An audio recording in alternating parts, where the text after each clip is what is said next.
बीड जिल्ह्याच्या राजकारणातील भीष्म पितामह अशी ओळख असलेलं एक निस्पृह नाव म्हणजेच शिवाजीराव अंकुशराव पंडित होय.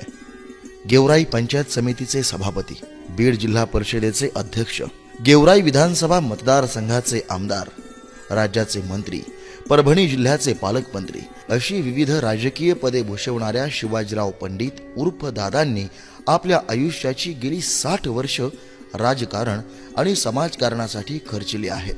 जायकवाडीच्या उजव्या कालव्याच्या माध्यमातून 90% गेवराई तालुक्याला सिंचनाखाली आणून गेवराई घाटाचा शाप पुसणारे पाणीदार लोकनेते म्हणजेच शिवाजीराव पंडित होय.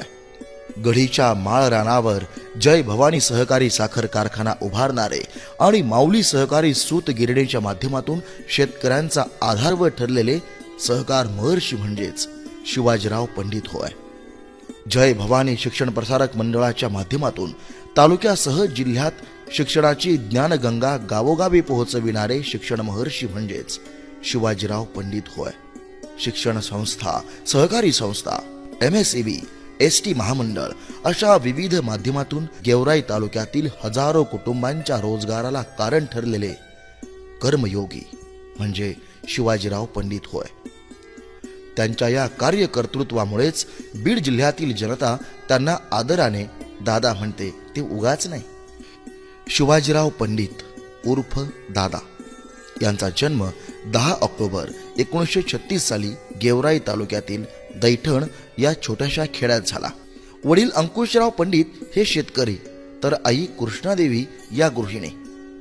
घरात आजोबांपासून पिढीजात सावकारकी असल्यानं दैठणमधील पंडितांचं हे घर सुरुवातीपासूनच श्रीमंत घराणं म्हणून ओळखलं जात होतं. त्यामुळे अंकुशराव पंडितांनी आपल्या या थोरल्या मुलाला शिक्षणासाठी संभाजीनगरला ठेवलं. 7वी पर्यंतचं शिक्षण संभाजीनगरला घेतल्यानंतर 1948 साली गेवराईत पहिली माध्यमिक शाळा निघाली आणि शिवाजीराव दादा शिक्षणासाठी आपल्या तालुक्यात परत आले. गेवराईतील शालेय शिक्षणानंतर पुन्हा संभाजीनगरला जाऊन तिथेच त्यांनी BA ची पदवी घेतली.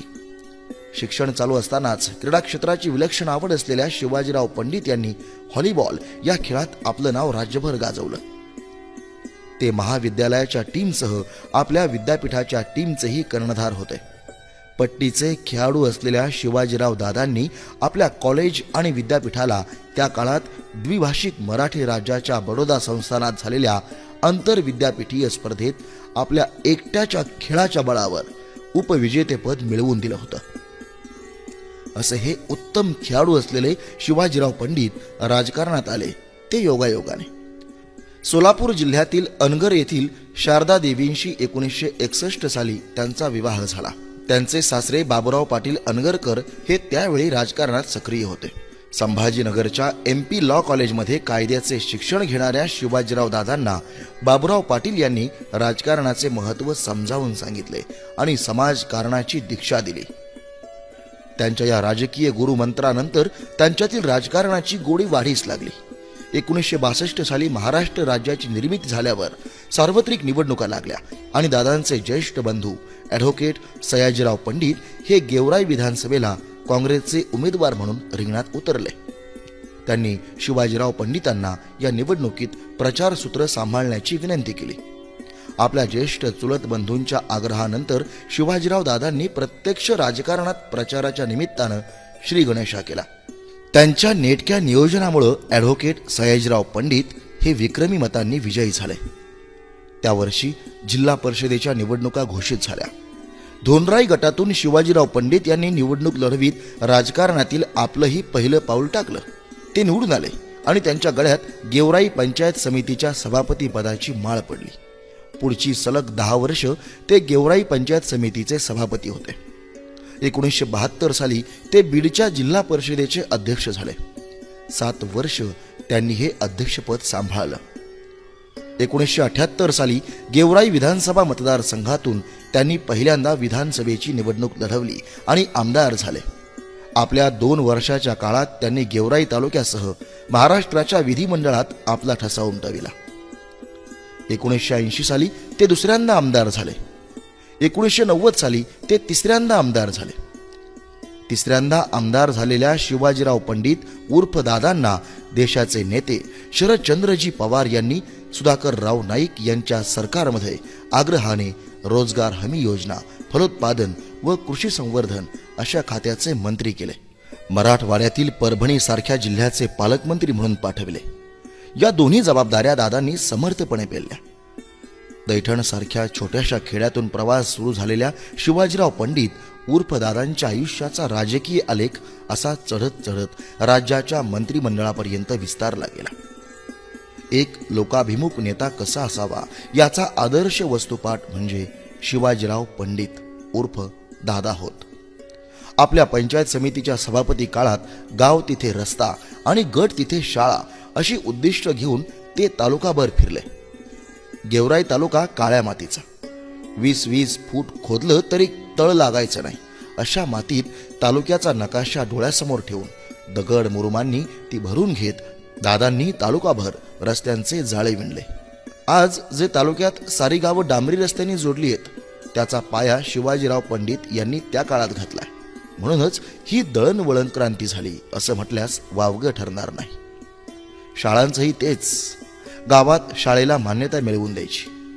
सरकारी निधीत शाळेची इमारत उभी राहायची नाही तेव्हा सभापती असलेले शिवाजीराव पंडित आपल्या धोत्राचा पदर करून ग्रामस्थांकडून लोकनिधी गोळा करीत आणि शाळेची इमारत बांधून देत. पंचायत समिती सभापती असताना जिल्हा परिषदेचा गट तिथे शाळा आणि पुढे जिल्हा परिषदेचा अध्यक्ष झाल्यावर पंचायत समितीचा गण तिथे शाळा तर आमदार झाल्यावर गाव तिथे शाळा असे संकल्प सोडून शिवाजीराव दादांनी गेवराई तालुक्यात सरकारी शाळा गावोगावी पोहोचविल्या. तालुक्याच्या विकासासाठी त्यांनी केलेल्या कार्याचा आलेख मोठा आहे. वसंतराव नाईक मुख्यमंत्री असताना शिवाजीराव पंडित यांनी भेटून जायकवाडीच्या उजव्या कालव्याच्या भूमिपूजनाला निमंत्रित केलं.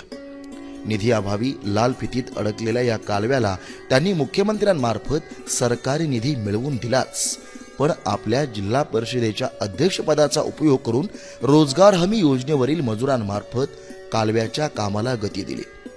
दुष्काळ निधीचा उपयोग करून हे काम पूर्णत्वास गेलं. केवळ शिवाजीराव दादांच्या प्रयत्नामुळे 140 किलोमीटर असलेला हा कालवा एकट्या गेवराई या एकाच तालुक्यातून शेकडो वळणं घेत 94 किलोमीटर फिरवला गेला. त्यांच्यामुळे तालुक्याची 70,000 एकर शेतजमीन सिंचनाखाली येऊन हजारो शेतकऱ्यांच्या आयुष्यात बागायती शेतीची क्रांती झाली आहे. 1972च्या दुष्काळात जिल्हा परिषद अध्यक्षपदी असताना त्यांनी या कालव्याच्या कामाकडे लक्ष दिलंच, पण जिल्ह्याच्या दुष्काळ निवारणावर ठोस उपाय करून एका मोठ्या नैसर्गिक संकटातून जिल्ह्याला वाचवायला मदत केली. दादांचं नियोजन इतकं सूक्ष्म असायचं की रोजगार हमीवर काम करणाऱ्या मजुरांच्या लहान मुलांसाठी त्यांनी कामाच्या ठिकाणी पाळणाघरं उभारली. त्यांची ही कल्पना पूर्ण राज्यभर गेली. जनावरांच्या छावण्या उभारून शेतकऱ्यांची मुकी जनावरं वाचवली. ऐन दुष्काळात ते जिल्ह्यातील लोकांचे मुक्तिदाते बनले. त्यांच्या या कामाचे महाराष्ट्राचे नेते यशवंतराव चव्हाण, माजी मुख्यमंत्री वसंतराव नाईक आणि देशाचे नेते शरदचंद्र पवार आदींनी कौतुक केलंच, पण दुष्काळ पाहणीसाठी आष्टी दौऱ्यावर आलेल्या देशाच्या तत्कालीन पंतप्रधान इंदिरा गांधी यांनीही साक्षात त्यांचं कौतुक केलं. कालव्याच्या माध्यमातून शेतकऱ्यांच्या शेतात फक्त पाणी खेळवून शिवाजीदादा थांबले नाहीत. गेवराई तालुक्यात सहकारी चळवळीची मुहूर्तमेढ रोवून ते सहकार महर्षी झाले. गडीच्या माळरानावर जय भवानी सहकारी साखर कारखान्याची निर्मिती व्हावी यासाठी त्यांनी अक्षरशः जीवाचं रान केलं. तत्कालीन नेते सुंदरराव सोळंके यांना गेवराई विधानसभेला बिनविरोध निवडून आणून त्या बदल्यात तालुक्याला साखर कारखाना मागितला. आज आपल्या तालुक्यासह परिसरातील 5 तालुक्याच्या शेतकऱ्यांचा आधारवड म्हणून जय भवानी साखर कारखाना ओळखला जातो. जो भाग कधी काळी बाजरीचा बेल्ट म्हणून ओळखला जात होता तो आज ऊसाचा पट्टा म्हणून प्रसिद्ध होऊ शकला, तो दादांमुळेच. भुके कंगाल शेतकऱ्यांच्या आयुष्यात सुखाची हिरवळ आली ती केवळ दादांमुळेच. ऊसतोड कामगारांचा जिल्हा म्हणून ओळख असणाऱ्या बीड जिल्ह्यात सर्वात कमी म्हणजे अगदी नगण्य ऊसतोड कामगार हे फक्त गेवराई या एकाच तालुक्यात पाहायला मिळतात. कारण दादांनी आधी कालव्यातून सिंचन उपलब्ध करून दिलंच, नंतर कारखाना उभा करून या तालुक्याला ऊस तोडणाऱ्यांनाही तर ऊस पिकविणाऱ्या शेतकऱ्यांचा तालुका म्हणून जिल्ह्यात ओळख निर्माण करून दिली. सहकाराचा हा त्यांचा प्रयोग इथेच थांबला नाही. माऊली सूत गिरणी, दूध डेअरी, Bhavani urban bank, Shivsharada multistate पतसंस्था असा बहुआयामानं फिरला. शिवाजीराव दादांनी उभ्या केलेल्या या संस्था आपल्या गुणवत्तेनं आणि सचोटीमुळे लोकजीवनाचा भाग बनल्या आहेत. गेवराई तालुक्याच्या आर्थिक विकासाच्या रथाचे चाक बनले आहेत. गेवराई तालुक्यात आज सहकार आला आणि टिकलाय तो केवळ शिवाजीराव दादांमुळेच. त्यांनी सहकार्याचे चक्र गतीनं फिरवून शेतकऱ्यांच्या आणि कष्टकऱ्यांच्या उमऱ्यापर्यंत आर्थिक क्रांती नेली. त्याची गोड फळं तालुक्यातील शेतकऱ्यांच्या 3 पिढ्या आज खाताना दिसत आहेत. दादा म्हणजे लोकांमधील व्यक्ती, त्यांची सुखदुःख ओळखणारे मनकवडे. सरकारी शाळांबरोबर त्यांनी तालुक्यातील मुलांसाठी प्रवरानगरच्या धर्तीवर अद्ययावत इंग्लिश मीडियम स्कूल काढलं. आर्ट्स, कॉमर्स, सायन्स कॉलेज बरोबरच dairy, diploma, pharmacy, DEd, BEd असे बहुउपयोगी कॉलेजेस काढले. स्वतःच्याच खाजगी संस्था वाढवल्या नाहीत, तर मराठवाडा शिक्षण प्रसारक मंडळासारख्या दर्जेदार संस्थांचे कॉलेजेस गेवराईत यावेत म्हणून दादांनी विशेष प्रयत्न केले. आपण उभ्या केलेल्या आणि आणलेल्या या संस्थांनी स्थानिक मुलांनाच नोकऱ्या मिळाव्यात हा त्यांचा हट्ट असायचा. आपल्या भागातील मुलांचा संस्थाच काय तर अगदी सरकारी नोकरीत टक्का वाढावा म्हणून MSCB आणि ST महामंडळावर असताना त्यांनी विशेष प्रयत्न केले. आज गेवराई तालुका शिक्षित आहे तो दादांमुळेच. गेवराई तालुका सिंचनाखाली आहे तो दादांमुळेच. आज गेवराई तालुका ऊस उत्पादक आहे तो दादांमुळेच. आज गेवराई तालुका सहकाराच्या माध्यमातून जो समृद्ध आहे तो केवळ आणि केवळ दादांमुळेच.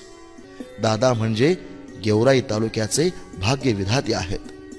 त्यांनी आपल्या आयुष्याची 6 दशकं गेवराई तालुक्यासाठी अर्पण केली आहेत. स्वतःच्या आयुष्याची तर दिलीच, पण आपले चिरंजीव अमरसिंह, जयसिंह आणि विजयसिंह यांनाही तालुक्याच्या विकासाचा धागा बनवलं. म्हणूनच ते गेवराई तालुक्याच्या विकासाचे खऱ्या अर्थाने शिल्पकार ठरले आहेत.